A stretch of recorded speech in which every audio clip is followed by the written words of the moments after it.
Of your peers. Thank you so much.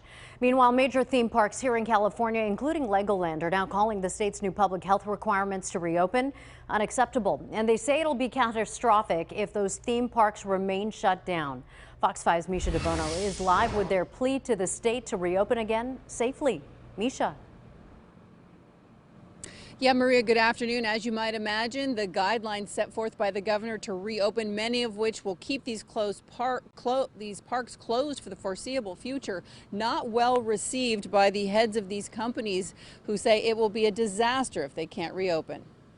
We have protocols put in place to be able to 100% control the experience. Following the governor's newly released guidelines for reopening theme parks, which will likely keep most of them closed for the foreseeable future, a team of executives from all of California's major parks met to argue their case that despite what the numbers show, they believe they can safely reopen. Cross purposes.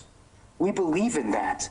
We're just not aligned on what I call a collaborative and balanced approach, and that is driven by science and data. In recent months, public health representatives visited all the parks to get a better understanding of how they plan to operate, be it at 25% capacity, when and if they can reopen.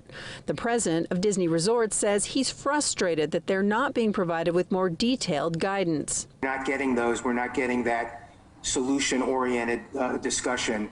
It's much more of a here's what it is. Under the new guidelines, large theme parks can't open until the county they reside in is in the least restrictive yellow tier of the governor's reopening plan.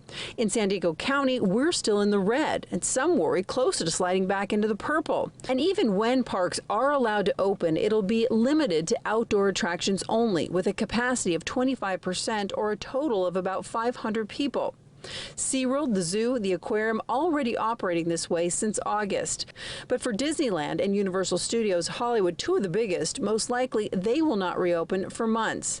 And that, says Disney's Ken Patrick, will have dire consequences. Anxiety and joblessness is a gigantic toll, human toll on individuals. It begins to affect things as dire as suicide rates and life expectancies. And here at Legoland, closed as well. What impact this meeting this morning will have and what the next steps are, only time will tell. From outside Legoland, Misha DeBono, Fox 5 News.